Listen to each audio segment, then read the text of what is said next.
Mis amigos, buenos días. Inicio este video con una cita del Evangelio. Según Iván, solo se tomará en cuenta la acción de redención y no el arrepentimiento, porque los malvados a veces se arrepienten.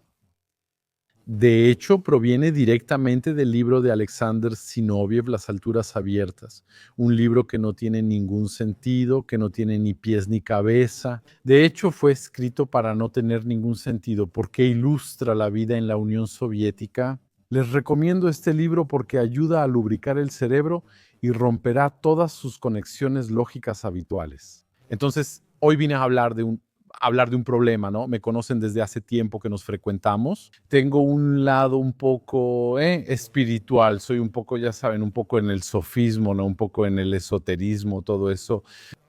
Pero al mismo tiempo también tengo un lado sólidamente arraigado en quizá una forma.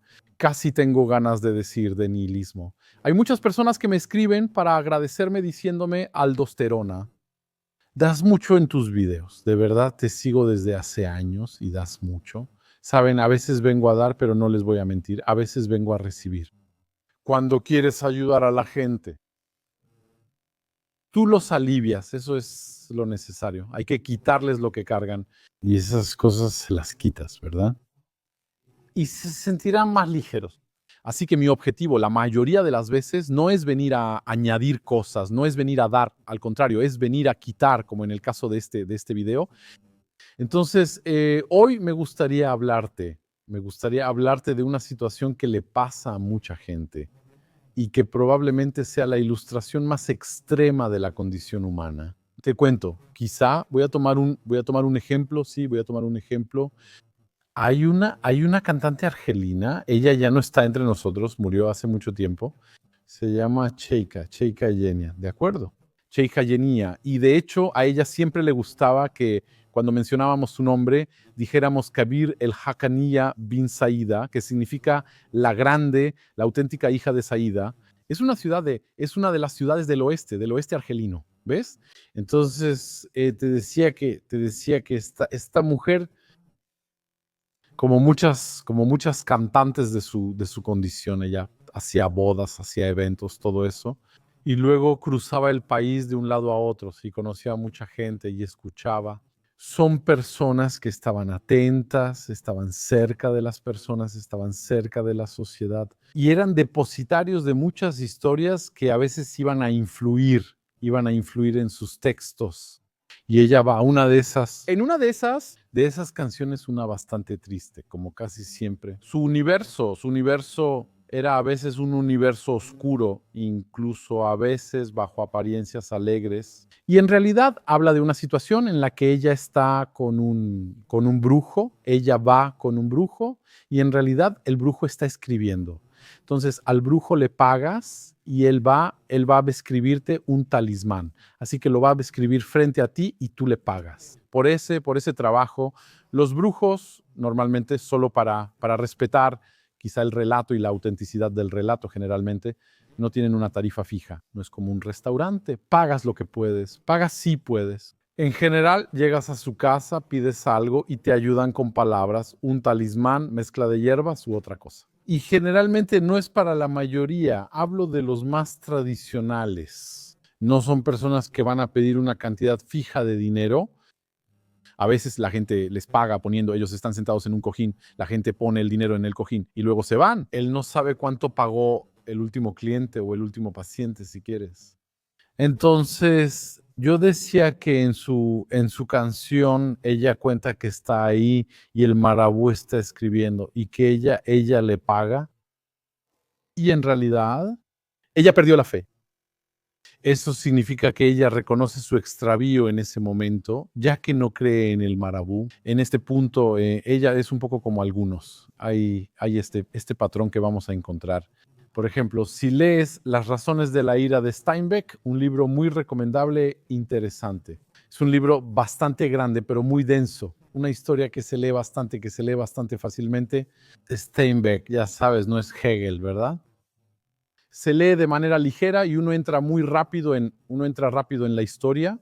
Y en este libro él cuenta justamente como personas que son lanzadas a la carretera, que están en una caravana. Es un poco la historia del libro. El colapso económico en Estados Unidos obliga a muchos a salir a la carretera y meter sus cosas en un camión o caravana, no importa, y salir, intentar irse. Después, en la carretera, recogen a otras personas en la misma situación y viajan juntos. Y encuentran a un sacerdote, un hombre de la iglesia que estaba acostado, si mal no recuerdo, estaba acostado bajo un árbol. Y de hecho, ese hombre tiene un problema. Ofició durante mucho tiempo en la iglesia. Y un día, y perdió la fe. ¿Ves? Lo perdió todo. Y en ese libro precisamente Steinbeck, tú ves a esas personas que lo han perdido todo, ya no les queda nada. Perdieron su trabajo, casa de ingreso, y vas a llegar hasta el tipo que incluso ha perdido la fe, ¿sabes? Él está preocupado porque no tiene dónde ir, está atrapado bajo un árbol y no quiere volver a la iglesia a mentir. No quiere volver a la iglesia y seguir oficiando, hablando, fingiendo como si nada hubiera pasado. Él está en crisis espiritual, de identidad y humana, está completamente perdido. Y lo van a llevar con ellos en este camino. Entonces, este esquema del que te hablo aparece muy seguido en la literatura, en el cine. También lo vamos a encontrar en Nietzsche. Nietzsche, Así habló Zaratustra, un libro muy interesante también para leer. Aunque sí, al leerlo, notas que a veces hay pasajes completos, incluso de 80 páginas seguidas. Sí, no es una cuestión de interpretación o de complejidad de lectura. Te das cuenta de que no significa nada en absoluto, no quiere decir nada. El tipo estaba en Sils Maria, creo, era Sils Maria, en Suiza, en las montañas, un lugar hermoso. Él había perdido la cabeza por momentos. No sé qué consumía, probablemente alcohol, pero hasta Karl Marx era un alcohólico funcional. Y el manifiesto del Partido Comunista lo escribió bastante bajo la influencia del alcohol. Quizá deberíamos leer ese texto juntos algún día. Es uno de los textos más influyentes de la historia de estos 2 últimos siglos, en algún lugar, pero regresemos quizá con nuestra Cheika. ¿No es en Argelia donde está ella? Y el marabú está escribiendo, y mientras él escribe, ella observa su situación. ¿Y qué dice ella en su canción? Ella dice, miren cuando me perdí, miren cómo ya no tengo toda mi cabeza en algún lugar. Un marabú escribe y yo le pago, miren cómo estoy perdido. De acuerdo, entonces ella toma a la gente como testigo. ¿Cómo? Quizá por las dificultades de la vida, esas vicisitudes, quizá también por el extravío, a veces el dolor emocional. Ella termina haciendo algo y en algún momento despierta. Y de hecho no es que despierte en ese instante y por la fe. No, tal vez nunca lo había tenido, pero ahí es como si de repente ella se desconectara de eso. La realidad, ella se aleja, se ve a sí misma, ve a ese charlatán. Tengo ganas de decir quién está escribiendo, ese talismán que no vale nada, que no va a cambiar nada en su vida, que no va a hacer nada. Y ella lo paga, ella es corresponsable justamente de esa gran farsa, lo pagamos. Ella dice, miren cuando me pierdo. Y de hecho, esta condición que es terrible, es literalmente nietzscheana. Dios ha muerto, ¿sabes? Nosotros lo matamos, eso es. Y los blasfemadores, antes de la blasfemia, eran el crimen más grave que existía. Pero después los blasfemadores dejaron de existir. Cuando Dios mismo está muerto, ¿ves? Y de hecho, el problema ahí es esa visión. Te hablaba de condiciones humanas donde la persona se ve a sí misma, la persona se da cuenta de que está haciendo algo mal, la persona se da cuenta de que está perdida. Pero no puede evitarlo, sigue adelante a pesar de todo, ¿ves? Eso es lo terrible. ¿Sabes? A veces se dice que la ignorancia es en inglés se dice it's a blessing, es una bendición, la ignorancia es una bendición. Imagina, pensemos en algo, quizás no gracioso, pero ya sabes a qué me refiero. Un hombre, su esposa lo engaña o su pareja lo engaña. Y todo el mundo lo sabe, los vecinos lo saben, todos lo saben, pero él no lo sabe. Y entonces él está ahí, está feliz, llega una noche a casa, confía en la lealtad de su esposa, sin darse cuenta de que en el momento en que abría la puerta, pues había un galán que saltaba por el balcón, probablemente en ese mismo instante. Y entonces, y todos lo saben, pero él no lo sabe. Pero como él no lo sabe, vive sin considerar esa realidad en su esquema mental. Y entonces él es feliz, está tranquilo y todo eso. Y quizá a veces incluso la gente sufre por él, la gente sufre en su lugar. Pero él, bueno, está bien, está alejado de todo eso. Eso es una condición, un estado. Pero hay otro mucho más terrible. Es cuando uno sabe, es cuando uno sabe, es cuando el tipo, por ejemplo, sabe que su esposa lo engaña, pero no puede hacer nada, no puede dar marcha atrás, no puede alejarse de ella, no puede dejarla, sufre por eso. No es una elección, no le parece bien, pero no puede hacer nada. Y además se ve a sí mismo desde afuera y sabe que es tóxico y sabe que no está bien y sabe que eso condiciona dolores, noches en vela, lágrimas, todo eso, pero al mismo tiempo está atrapado en un sistema. Eso es terrible. Te digo, en comparación, te decía que la ignorancia es una bendición, a veces lo es, ¿sabes? El otro día, hace 1 o 2 años, leía la historia trágica de un médico que era un médico generalista que estaba en el hospital el mismo enfermo, ¿verdad? Y en un momento dado, él mira su expediente médico y cuando ve su expediente médico se derrumba porque la radiografía que está ahí, el texto que acompaña la radiografía, ya sabes, el análisis del radiólogo y otros que para la gente común no significan nada. Son palabras complicadas, palabras técnicas de la medicina. Casi tienes que buscar cada palabra en Google para que tenga sentido. Pues él cuenta, y él vio eso. Se derrumbó porque lo que acababa de ver era una sentencia de muerte. ¿Ves? Entonces, el hecho de saber, ¿ves? Él sabe, pero ese conocimiento se convierte en una maldición. ¿Ves? Es como les decía al principio del video, no hay que creer que todas las asociamos, ya sabes, asociamos conceptos, asociamos sensaciones o un sabor, si quieres. Un ambiente, a veces incluso positivo o negativo a ciertas cosas. Y luego, no, en realidad nunca las hemos discutido, ¿de acuerdo? Nunca lo hemos hablado. Es como al principio del video les decía que vengo a tomar, no vengo a dar, ¿de acuerdo? A veces es muy importante porque consideramos que dar es positivo, tomar es negativo, pero no es así. A menudo puedes ayudar más al ser humano tomando de él que dándole, ¿ves? Por eso te sugerí leer Alexander Zinoviev, Las alturas abiertas, ya que todo el libro es así. Es un tocho, tiene el tamaño de una caja de zapatos, ¿verdad? Según la edición. Tengo una edición suiza, creo que la editaron allá. Fue la primera y quizá la última vez.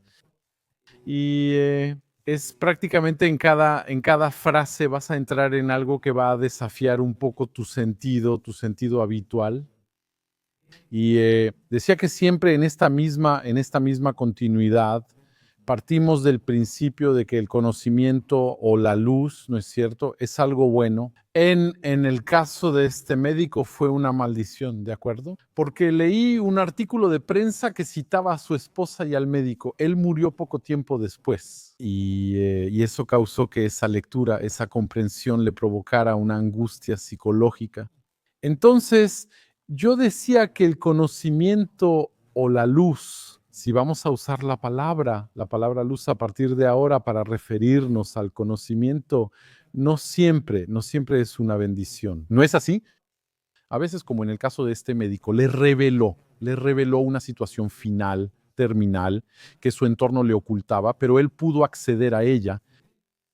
Y después, un momento en que ese conocimiento no le servía. Ese conocimiento solo podía mostrarle que ahora se enfrentaba a su finitud, sin quizás haber estado debidamente preparado. ¿Ves? Continuemos nuestra historia, nuestro camino de reflexión en este video.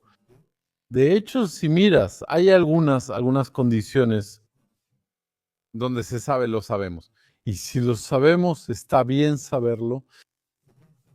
Hoy en día estamos sobreinformados y bombardeados de información. De verdad, compáranos hoy en día, nuestra experiencia, compárala con la de nuestros abuelos. ¿Tú qué piensas? ¿Tú qué piensas? ¿En cantidad de información? Sabes, creo, aunque no puedo demostrarlo fácilmente, pero quizá de manera empírica. Creo que absorbo, y probablemente es igual para ti, absorbo en un año más información. que mis abuelos, mis bisabuelos en toda una vida. Creo que es cierto lo que acabo de decir. De negociar, tal vez 18 meses, tal vez 6 meses, no lo sé, pero nos entendimos. Pero somos más iluminados, más esclarecidos, no necesariamente. Lo que es importante, y eso es con lo que empecé el video, con la cita de Zinoviev, son los actos. Solo los actos de arrepentimiento serán tomados en cuenta. ¿Ves a lo que me refiero? El acto. Tenemos muchas palabras, tenemos mucho conocimiento, tenemos mucha luz, pero es solo luz. ¿Ubicas esas lámparas? Tengo la impresión, ¿sabes a cuáles me refiero? Antes, cuando era niño, teníamos lámparas de tungsteno, ¿sabes? Las lámparas de filamento, luz muy fuerte, luz cálida. Incluso si tocabas esa lámpara podías quemarte, de verdad. Y después las reemplazamos por lámparas halógenas y esas cosas. Y un montón de tecnologías que tenemos de bajo consumo que están frías cuando las tocas. De hecho, es una luz que no calienta. Mientras que la lámpara de tungsteno emitía bastante infrarrojo, podía calentar, ¿verdad? Pues la luz de la nada, esa es fría, la nada es fría, puedes tocarla, incluso cuando funciona durante horas, no hay nada, o sea, no está caliente. Y de hecho, hoy tenemos mucha luz, pero no es una luz que ilumina. Entonces, ¿qué tenemos? No es una luz que calienta más bien. Entonces, tal vez ilumine una situación, pero seguimos así, dando vueltas en círculo y no hacemos nada. Y eso es lo terrible, que mucha gente está en esa situación, ¿sabes? Hay, como diría, quizá te dé otro ejemplo de una canción, una vieja canción de Khaled, de Sheikh Khaled. Tal vez no era necesariamente de él. Al principio, él interpretaba canciones tradicionales del folclore local. Y de hecho habla de una mujer, dice, te voy a traducir en un segundo, dice, habla de una mujer y dice, la mujer que se va, que te deja sin razón. ¿Y cómo vas a hacer para traerla de vuelta? ¿Ves lo que quiero decir? Ella se va sin razón. Eso significa, eso es lo más terrible. Porque cuando la mujer o la pareja o el ser amado, como dicen los marabuts, se va y se va por una razón que puedes articular, que puedes definir, sí, eso es, se fue porque nos peleamos por... Eso es una cuestión de dinero, una cuestión de no sé qué, o la suegra o lo que sea. Al menos tenemos una base para solucionar la situación, ¿ves? Empezamos ahí, tenemos una base. Y si ella se va sin ninguna razón, sin motivo, y se va así nada más, ¿cómo la vas a traer de vuelta? Pues, ¿por dónde vas a empezar? ¿Ves? Eso es terrible. Existen situaciones terribles así. Una de esas situaciones terribles es cuando una persona está en medio de, está involucrada en una situación. Entonces puede ser cualquier tipo de situación. Es como cuando hablé del tipo cuya esposa le es infiel, pero no puede dejarla y sufre. Puede ser la mujer que está involucrada en situaciones tóxicas. He visto mujeres, la chica la golpeaban, todo eso, estaba lastimada, llega al hospital, miente, dice que se cayó, dice cualquier cosa, no quiere denunciar. Incluso cuando los vecinos llaman a la policía, a veces la cosa sube de tono. Y los vecinos llaman a la policía y la gente tiene esperanza por ella. Piensan que sí, tal vez esta vez se va a deshacer de él con los policías, con todos. Tal vez esta vez, bueno, ella va a tomar valor y seguir adelante, pero no, para nada. Lo que va a hacer es que se negará a presentar una denuncia. Pensará en sus heridas, luego volverá con él, esperando que esta vez él sea mejor. ¿Cómo haces para ayudar a una persona así? No es sencillo, no es evidente. Y además te digo, cuando le hablas, eso es lo terrible cada vez más hoy en día. Hoy en día incluso diría que es un marcador de nuestra época, porque el problema es que, mira, quizá te doy otro ejemplo de la vida cotidiana mucho más tarde. Mi vecino tiene una llanta tan lisa como de Fórmula 1. Incluso se alcanzan a ver los hilos y el metal. Esa llanta es un peligro, ¿eh? En algún momento va a reventar y pues le puede causar problemas. Pero si él no lo sabe y tú le dices lo de la llanta, él dice, ah, vaya, gracias por decírmelo, no lo sabía, no lo había visto. En ese momento, ¿ves? Le indicas, como decía Saint-Exupéry, tú le indicas un camino hacia un pozo, él va a ir. Pero aquí está el problema. Si él te dice, sí, ya lo sé, y que un mes después él todavía anda con ella. Ese es el problema de nuestra época, ese es el marcador. Y si vuelvo a Saint-Exupéry, cuando él observaba desde su avión, ya sabes, los aviones, mucha gente quiere convertirse en piloto, pero lo que no se dan cuenta, como decía Nietzsche, es que Dios ha muerto. Bueno, no se da cuenta de otra cosa, no se da cuenta de que tiene un lado un poco aburrido. Hay momentos divertidos, el despegue, los motores que rugen, el aterrizaje, las turbulencias y el viento. Momentos divertidos, ¿ves? Pero la mayoría del tiempo, a veces son horas y horas entre dos puntos de navegación. Pueden pasar horas en las que no pasa nada. Y justamente cuando lees los libros de Saint-Exupéry te das cuenta de que eres un piloto, porque por momentos sientes que él se aburría mucho. Pero él aprovechó ese tiempo de soledad entre comillas en la cabina, para elaborar una visión de la vida, una filosofía. Es un enfoque muy interesante, no lo defiendo necesariamente, pero tiene sus méritos. Justamente cuando él veía uno de sus libros, ya no recuerdo cuál. Los he leído todos, pero no recuerdo el título exacto. Tierra de hombres, no recuerdo cuál. Eso se mezcla en mi memoria. Y de hecho, yo decía mira, él está volando en un avión de hélice. No subía muy alto en esos tiempos, ¿verdad? Él sobrevuela un desierto y ve a un beduino. El desierto es plano como la palma de la mano. Si hay un beduino en el desierto, lo verás, no lo perderás. Si vuelas a 1000 metros para quedarte debajo de las nubes y todo eso, lo ves. Y entonces ve a este tipo y dice, ¿cómo le hago? ¿Cómo salvo a esta persona? Porque él imagina que quiere salvarlo. Eso es, salvar no en el sentido físico de la palabra. Nos entendemos. Y él dice, ¿será que debo enseñarle la sed? Y a él trazarle o mostrarle un camino al pozo. Eso significa que lo cuidamos. Hay dos situaciones. Está la situación justamente de esta persona que describe Saint-Exupéry y cómo le vas a hacer para que beba, aunque él no tiene ganas de beber, ¿ves? Debes hacer dos cosas, enseñarle la sed y decirle que la tiene. Él te dirá qué es tener sed y tú le explicarás qué es la sed.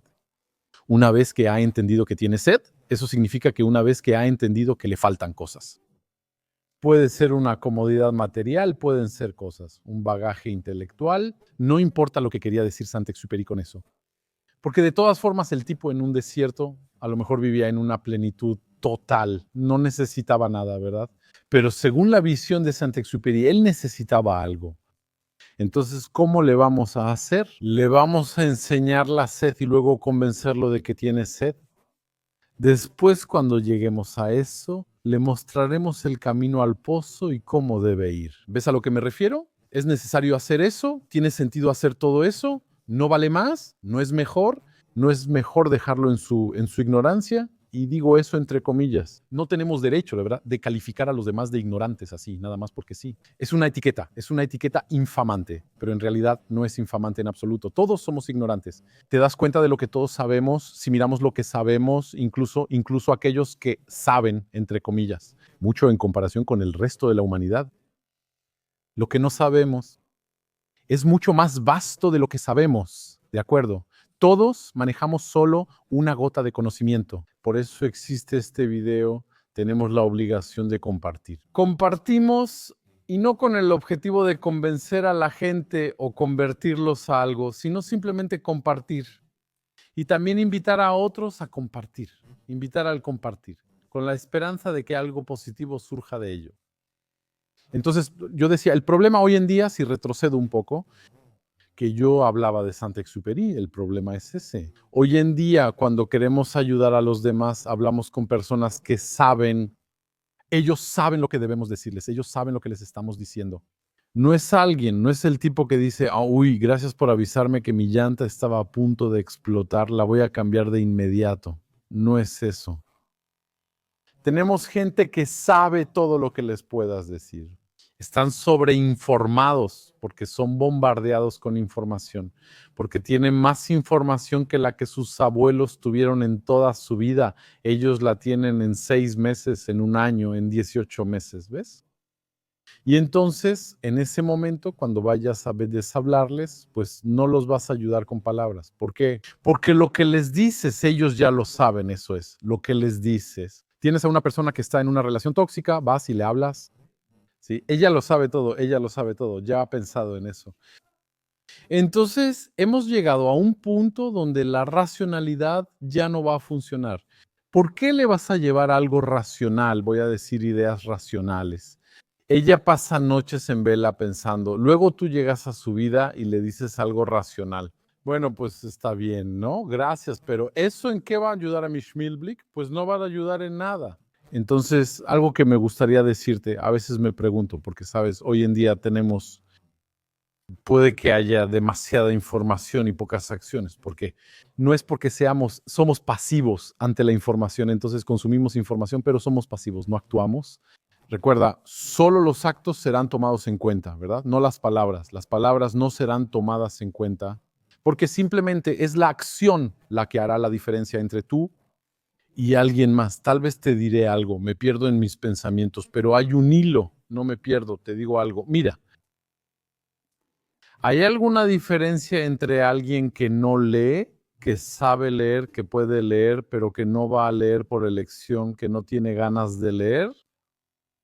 Y alguien que no sabe leer, que no puede leer porque no tiene opción, no sabe leer, no aprendió y hoy considera que es demasiado tarde para aprender, aunque nunca es demasiado tarde, pero los dos están exactamente en la misma posición, ¿ves? Entonces, estar informado, saber sin actuar, sin usar ese conocimiento para conducir tu vida, para resolver tus problemas, es que estamos confundiendo intelectualismo con sabiduría, porque la sabiduría implica conocimiento,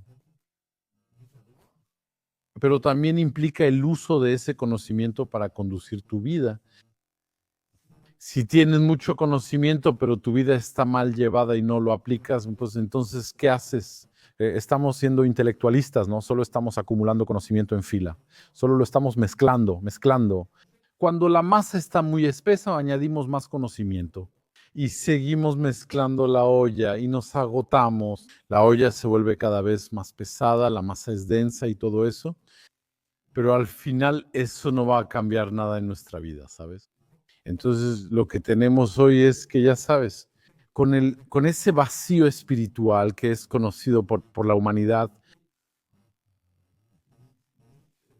Así que por los Zaratustra y otros, tú vas a ver el comienzo, ¿verdad? Sentirás el comienzo del colapso, el comienzo del colapso. De hecho, al principio, en el prólogo, dice algo como que habla de un señor viejo. Y ese señor viejo, bueno, sale a la naturaleza y empieza a contemplar la creación y empieza a escuchar, creo que empieza a escuchar los sonidos de los pájaros y a acercarse a las cosas auténticas de la vida.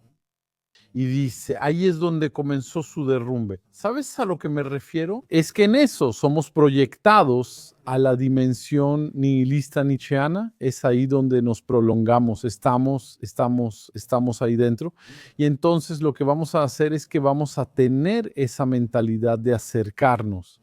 No sé yo. Hay el regreso de ciertas prácticas. Por ejemplo, la Cábala hoy tiene similitudes, como la Cábala fundamental y la Cábala para todos, incluso para principiantes, o cosas así. O a veces incluso el Zen o el Tao o algunas filosofías o religiones indias o del sudeste asiático o algo así. Bueno, vas a ver que la gente empieza a abrazar eso, buscando una dimensión, buscando una luz, pero mientras más avanzan hacia la luz, ¿verdad? Con más se encuentran con luces hacia la nada. Eso ilumina, pero es frío, no te da calor. Te conviertes en el insecto loco de Patricia Kass, sabes entrar en la luz. Muy bonita canción, tiene un slow, el entrar en la luz. Y luego te vuelves como un insecto así, das vueltas alrededor de la luz y golpeas. Entonces, yo decía que tenemos esta problemática, que estamos en una situación, casi tengo ganas de calificarla de anticabalística o contracabalística. ¿Por qué? Porque la cábala se basa en el hecho de que en el fondo es algo simple. Es que no basta con tener una verdad y tener a un humano para que haya un encuentro, para que pueda surgir una chispa de luz. No es así, la persona sea capaz o esté dispuesta a aceptar esa luz. De hecho, en árabe la palabra cábala viene de habiliyá, o la aceptación, o la capacidad de aceptar. Eso es lo que significa la palabra. Si el vecino tiene la llanta ponchada es una verdad clara, están los hilos y el metal que sale, pero que él no está listo. Porque su experiencia como conductor no le permite entender el peligro de una llanta así, pero puede saberlo, pero está bien, le va a entrar por un oído y salir por el otro. Y un día va a causar daños porque no estaba listo para aceptar esa verdad. Entonces, en realidad, la idea es hoy, si quieres. Todo el recorrido cabalístico es justamente tratar de volverse, de estar listo interiormente para aceptar la verdad. El problema actual es que hay mucha verdad y poca acción. Ese es el problema, por eso digo que somos un poco anticabalísticos en el sentido de que a la gente a la que les hablas no son personas que ignoran la verdad, son personas que la conocen. ¿De acuerdo? La conocen completamente, está bien integrada en su cabeza, ¿no? Está bien integrada ahí, pero no cambia nada en la práctica. ¿Ves? No la encarnarán ni enfrentarán su desafío, su tikkun no irán hacia él, ¿ves? Solo van a tomar esa parte de luz fría y luego van a dar vueltas en círculos como el insecto en una lámpara, ¿sabes? Entonces yo decía que cuando tomas, por ejemplo, y eso es terrible cuando tomas, personas involucradas en historias tóxicas suelen ser así. Historias tóxicas con alta carga emocional. No hablo necesariamente del trabajo, porque con el trabajo uno puede tener emociones con el trabajo. En realidad, nuestra relación con el trabajo es principalmente económica. Hay mucha gente así. Si ganaran la lotería, dejarían de trabajar literalmente en el momento en que reciben la noticia, ¿verdad? Eso significa que estaban ahí especialmente por el dinero. Entonces, el dinero es importante porque efectivamente permite financiar tu vida, alimentar a tus hijos, tener pan en la mesa, un techo sobre la cabeza y todo eso. Pero fundamentalmente el dinero, si no lo encuentras en esta empresa, lo encuentras en otra.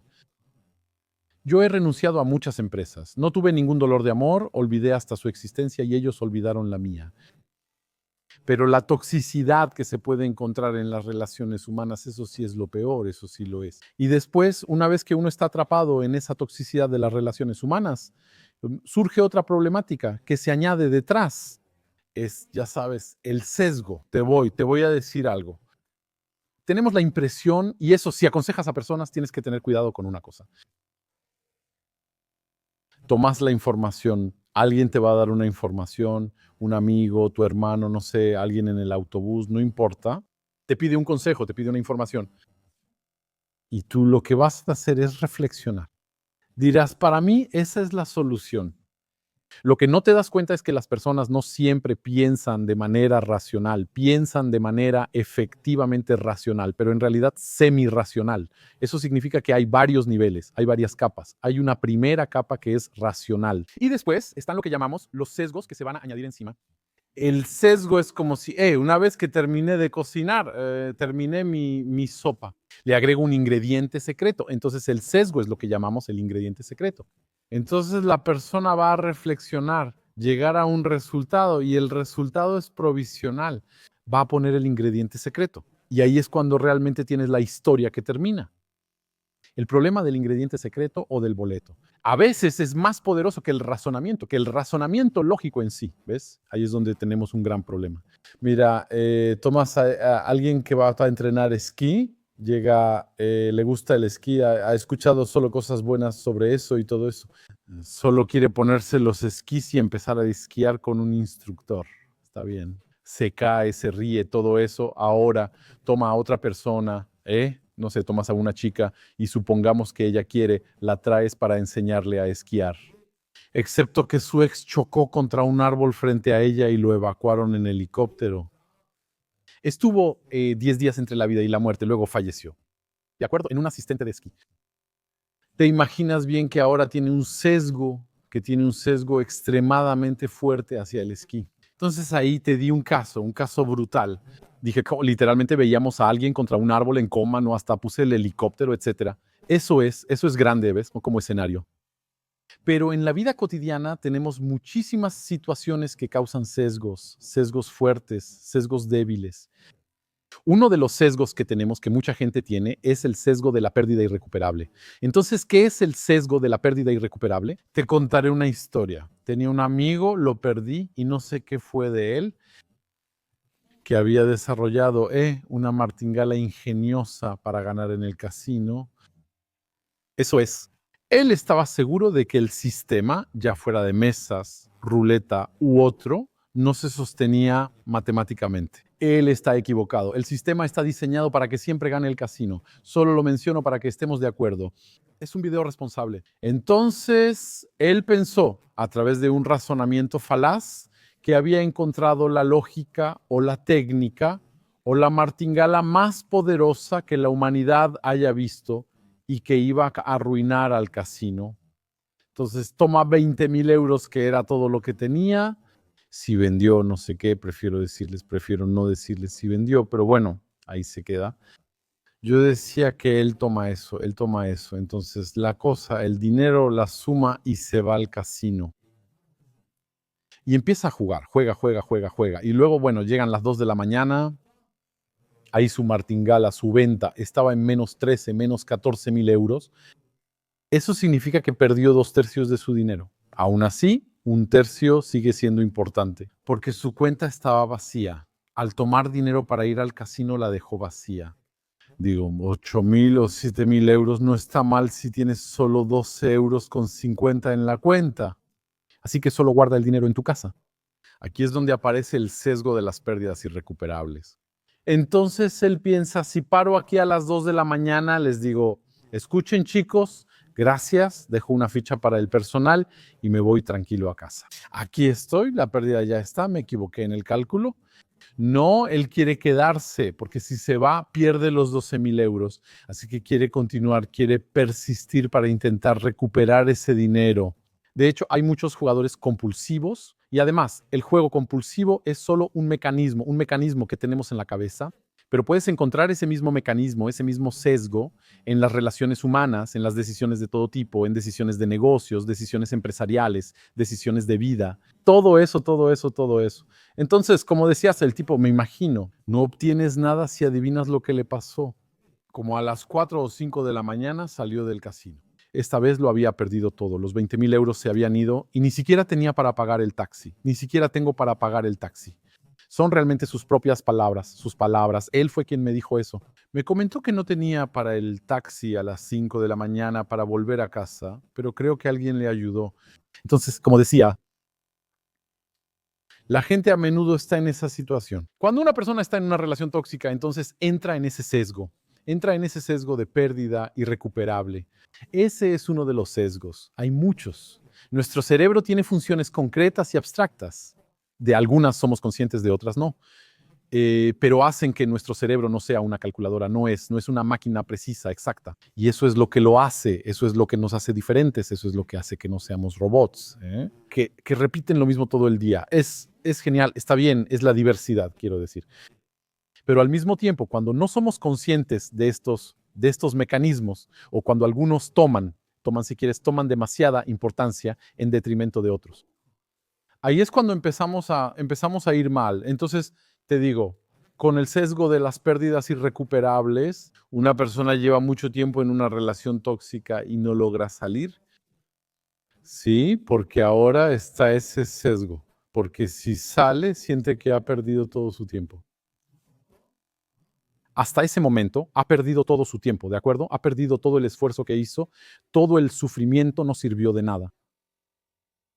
Quiero decir, la historia, que en realidad es antigua, empieza a volverse definitoria. La persona quiere persistir. También hay otra cosa, otro sesgo, es el sesgo de querer probar, de querer demostrar. Mucha gente quiere demostrar cosas, quieren demostrarse a sí mismos, quieren demostrarle a su entorno. Quiero demostrar, por ejemplo, estoy con una persona que me maltrata, pero quiero demostrar mi lealtad, quiero demostrar mi amor.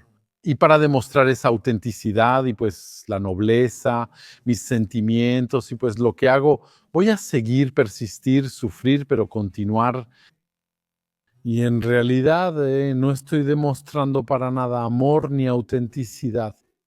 Solo pruebo mis límites ante la humillación, solo trato de demostrar que resisto mucho a la humillación, que resisto los golpes, que resisto las bofetadas, resisto el maltrato. Eso es lo que trato de demostrar, nada más. De acuerdo, entonces hay otro sesgo mental. Ese era el sesgo de demostrar. Existe otro sesgo que encontraremos en las mujeres. ¿Sabes? Los hombres y las mujeres ambos pueden sufrir o estar involucrados en relaciones tóxicas, relaciones de pareja, pero también puedes encontrar mujeres en particular. Eso es específico de las mujeres, quiero decir. La mujer, si quieres. En algún lugar, si vemos su arquetipo, es el arquetipo de la creación. La mujer es una creadora. La mujer, ¿sabes? Es algo extraordinario. Como hombre no puedes entender eso. Tú lo ves, es un poco, mira, es un poco como cuando ves un Boeing 747 despegar y pasar por encima de tu cabeza. Sí, conoces las leyes aerodinámicas, has leído libros, has tomado clases de física. Fulano, sí, todos entendimos, pero algo en ti no entiende cómo vuela eso. Cómo ese objeto tan pesado, enorme, está pasando justo por encima de tu cabeza y está volando. ¿Ves? Hay algo que no encaja. Entonces peor que eso, multiplicado por 1000. Ahora, es cuando llevas a una mujer al hospital, ¿ok? Y ella da a luz. Y te das cuenta de que tienes a un humano dentro de otro humano. ¿De acuerdo? Y que lo van a sacar y que está ahí y que llora y ni siquiera terminas hablándote. Y todo eso es algo... quiero decir, sí, de acuerdo, tomé clases de biología, todo eso lleno de explicaciones y todo. De acuerdo, lo entendí bien. Una parte de mí lo entendió, pero otra se pregunta, ¿qué es esto, este alienígena, sabes? Es bastante extraordinario de todas formas. Como hombre, tal vez sea por mis cromosomas sexuales masculinos, pero hay cosas que simplemente no me entran en la cabeza. ¿Ves? Hay esa diferencia, hay esa disociación. Hay una disociación entre la lógica, entre el conocimiento y todo eso, y entre lo emocional, entre la percepción, entre nuestro lado primitivo. ¿Ves? Hay algo roto, es lo que te decía al inicio del video. ¿Entiendes a qué me refiero? La gente que sabe, pero no puede hacer. ¿Por qué? Porque hay disociación. Ellos saben todo lo que les dices. Dices algo y lo saben. Y entonces, sí, ya sé todo eso. Pero no logro dar marcha atrás, no logro dar la vuelta. ¿Ves? No puedo, porque mi emoción me bloquea. ¿Entiendes lo que quiero decir? Y eso nos muestra el límite de nuestro razonamiento, ¿eh? El límite. Ahí estamos con Kant, la crítica de la razón pura. ¿Lo entiendes lo que quiero decir? Kant muestra el límite de la razón, el límite de lo que podemos saber. Pero es más allá de eso, en realidad, ni siquiera estamos en la crítica de la razón pura. Vivimos la desconexión entre la razón y sus límites, cualidades y defectos, todo lo que quieras y la acción que puede derivarse de eso y la emoción, porque es más bien la emoción la que va a guiar la acción. Mira, te doy un ejemplo. En política, o no importa, no solo en política, la gente en todos los aspectos de la vida, la gente toma decisiones y después realiza acciones. La gente nunca actúa. No actúan según lo que es, sino según lo que creen que es. Ese es el asunto. Entonces paso con la luz verde. ¿Y realmente está en verde? Ahí hay una congruencia entre lo que pienso y lo que es.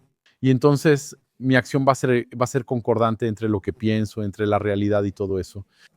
Muchos se pasan el semáforo en rojo. Van a chocar con otro vehículo jurando que el semáforo estaba en verde, cuando en realidad la cámara de vigilancia muestra que estaba en rojo. No están mintiendo. Ni siquiera hablo del tipo que es de mala fe, que se lo pasó y luego cambia su versión. Te hablo del tipo que realmente lo percibió así. Y ese es el problema, que actuamos en función de nuestras percepciones y no en función de nuestro conocimiento. ¿Ves? Hay otra capa, otra fase, ahí se esconden todos los peligros.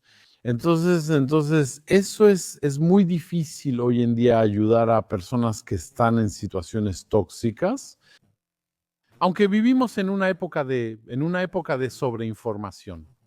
Con luz, realmente no es luz. Tienes la impresión de que hay grandes focos de luz, un poco como los de los faros que los apuntan, ¿sabes? O que los persiguen. ¿Ves? La gente dice que quiere la luz, pero no es cierto.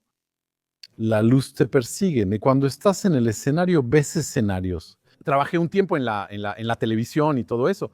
Y cuando ves en un gran teatro, una sala de espectáculos, pues a veces los ves probando luces. Son luces de seguimiento, porque al fondo de la sala hay un foco grande y potente, a veces con placas de metal para definir el haz de luz.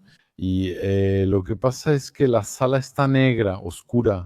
Tienes a un actor, una bailarina u otra persona, y alguien la sigue con la luz. De modo que a veces no eres tú quien debe perseguir la luz, sino que es la luz la que te persigue a ti. Pero aún así, estar bañado en la luz, igual te estás muriendo de frío, ¿verdad? ¿Sabes a lo que me refiero? No es sencillo todo esto. Desde el inicio del video os he intentado decir que no es eso. No es necesariamente el conocimiento lo que nos falta hoy en día. Nos falta otra cosa. Tal vez nos falta calidez. Tal vez nos falta una mejor gestión de nuestras emociones. Nos falta más acción, menos pasividad. ¿Ves? Eso es. No hay una solución sencilla. ¿Te das cuenta de que estoy aquí? Eso hace. Habían empezado con un video, no estaba muy seguro, pero sabía lo que quería decirte. Pero claro, los detalles, todo eso, los detalles los fui acomodando mientras te hablaba. Pero no hay una solución sencilla. Somos como esa mujer que se fue sin razón.